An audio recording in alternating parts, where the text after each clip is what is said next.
नमस्कार दोस्तों, मेरे इस मंच पर मैं अभिसार शर्मा आपका स्वागत करता हूं इस अपील के साथ कि मेरे इस चैनल को सब्सक्राइब कीजिए और हां, उस बेल आइकन को जरूर दबाइए ताकि जैसे ही कोई शो करूं सीधे आपके मोबाइल फोन्स तक पहुंच जाए।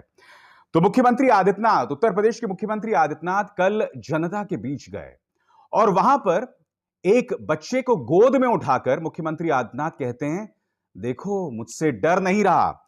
आगे वो ये भी कहते हैं कि बेबी अगर डरने लगे तो प्रदेश में कानून व्यवस्था अच्छी है। इन दोनों में बहुत विरोधाभास दिखाई दे रहा है, मगर मुख्यमंत्री आदित्यनाथ का ये जलवा क्या रहा, पहले आप देखिए, फिर मैं उसकी चर्चा करता हूं।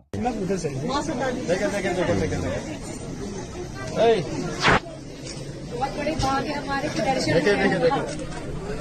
देखिए डरता नहीं है मुझसे। चले कोई बात नहीं। अच्छा देखिए, बेटी अगर डरने लग जाए इसका मतलब अच्छा प्रदेश में कानून व्यवस्था अच्छी है।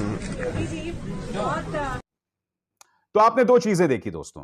पहले मुख्यमंत्री आदित्यनाथ कहते हैं कि बच्चा मुझसे डर नहीं रहा, फिर वो कहते हैं कि बेबी अगर डरने लगे तो प्रदेश में कानून व्यवस्था अच्छी है।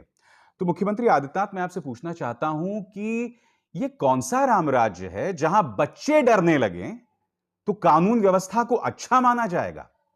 और अगर आपने पहली बात जो कही कि भैया देखो मुझसे डर नहीं रहा, हो सकता है कि स्लिप ऑफ टंग हो गया हो। आप दरअसल यह कहना चाह रहे हो कि देखो बच्चा मुझसे डरता नहीं है, इसका मतलब लॉ एंड ऑर्डर अच्छी है। अब आपके मैं इस तर्क को भी मान लूं तो इसके बाद क्या हुआ? इसके बाद क्या हुआ दोस्तों, देखिए, एक और बच्चे को अपनी गोद में लेते हैं, फिर क्या होता है आप खुद देखिए। हम आपसे एक फोटो लेंगे। बाबा जी की क्या बताएंगे?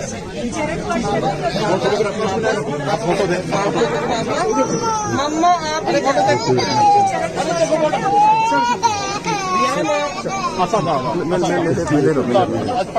आइए।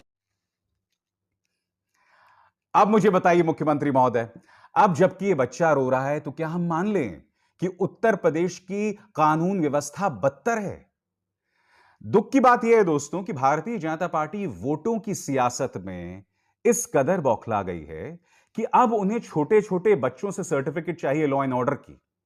और यहां पर तो उस बच्चे ने पूरी तरह से सर्टिफिकेट दे दिया है। मुख्यमंत्री की गोदी में आते ही वो रोने लगा।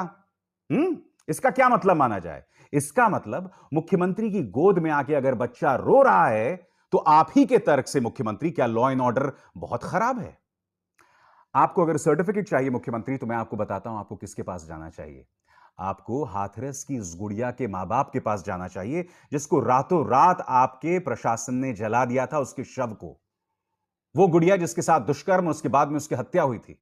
परिवार रोता रहा कि बच्ची को हल्दी तो लगाने दो, हम उसकी शादी नहीं करवा पाए, कम से कम उसे हल्दी तो लगाने दो, रुखसत करने दो। आपने वो तक नहीं करने दिया। आपका डीएम बैठ के उस परिवार को धमका रहा था कि आज तो मीडिया है, कल ये मीडिया चली जाएगी, तब तुम क्या करोगे? अगर लॉ एंड ऑर्डर जानना है तो उस 50 साल की महिला के परिवार से पूछिए जिसे एक पुजारी और उसके कुछ लोगों ने किडनैप कर लिया था, मंदिर में जाके उसके साथ दुष्कर्म किया और फिर उसकी हत्या करके उसके परिवार के दरवाजे पर फेंक दिया था। लॉ एंड ऑर्डर जानना है तो जानिए अल्ताफ के परिवार से। 21 साल के अल्ताफ को आपकी पुलिस लेकर गई थी और फिर उसकी लाश लौटी। और आपके जो सुपरिंटेंडेंट ऑफ पुलिस कह रहे थे कि उसने अपने जैकेट के फीते से फांसी लगा लिया, वो टोटी जो सिर्फ 1 या 1.5 फुट पर थी। आपकी पुलिस की क्या हालत है? जब गैंगस्टर विकास दुबे पकड़ा जाता है तो रास्ते में ही गाड़ी पलट जाती है। आपके कई अंध समर्थकों ने तालियां बजाई थी कि देखा, गैंगस्टर के साथ ऐसा होना चाहिए। मगर उसी गैंगस्टर ने कुछ पुलिस वालों के साथ मिलकर मेरे पुलिस, उत्तर प्रदेश पुलिस के 8 जवान शहीद कर दिए थे। आप ही का एक पुलिसकर्मी, एक डीएसपी लगातार गुहार लगाता रहा कि देखिए विकास दुबे की सांठगांठ किस तरह से थाना इंचार्ज के साथ है, किसी ने उसकी बात नहीं सुनी। यह है आपका लॉ एंड ऑर्डर। अगर विकास दुबे बच जाता और वो जिंदा लौटता तो हो सकता है कुछ सफेद पोशों के राज खुल जाते, मगर उसको खामोश कर दिया गया गाड़ी पलटने के नाम पर। लॉ एंड ऑर्डर को लेकर क्या हालत है मुख्यमंत्री आदित्यनाथ, आपको इलाहाबाद हाईकोर्ट का रुख करना पड़ेगा। जानना पड़ेगा कि बार बार इलाहाबाद हाईकोर्ट ने आपको क्या कहा है। लॉ एंड ऑर्डर जानना चाहते हैं तो कृपया उन्नाव जाइए, उस लड़की से पूछिए। पहले कुलदीप सिंह सेंगर ने उसका बलात्कार किया और फिर अगले 2 सालों में उसके पूरे परिवार को किसी ना किसी तरीके से सब मर गए। थाने में जब उसका पिता गया था अपनी बेटी की इज्जत की दुहाई देते हुए, तो उसी थाने में उसकी मौत हो गई थी। लॉ एंड ऑर्डर ये होता है मुख्यमंत्री। बच्चों से सर्टिफिकेट मत लीजिए। वैसे उस बच्चे ने आपको सर्टिफिकेट दे दिया था, फिर से देखिए वो नजारा। बच्चा गोद में आया और वो रोने लग गया। मम्मा आप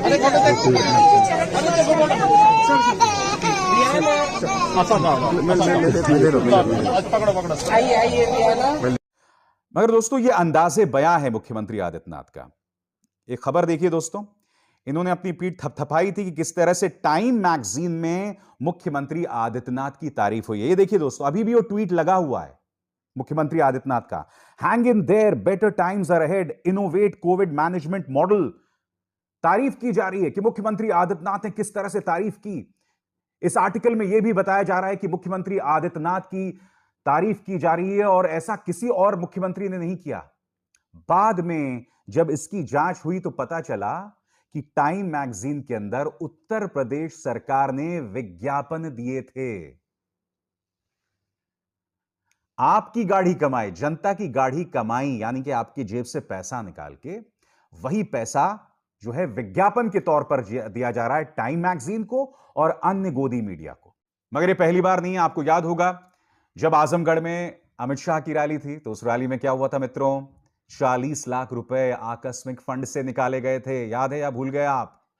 वो आकस्मिक फंड जिसका इस्तेमाल होता है इमरजेंसी के दौरान, आपदा से लड़ने के लिए, बीमारियों से लड़ने के लिए, आतंकवाद से लड़ने के लिए। वहां से पैसा निकाल लिया था सिर्फ इसलिए क्योंकि इनको भीड़ जुटानी थी। और लगातार इस तरह से हो रहा है। 2 और मिसालें मैं आपको देता हूं।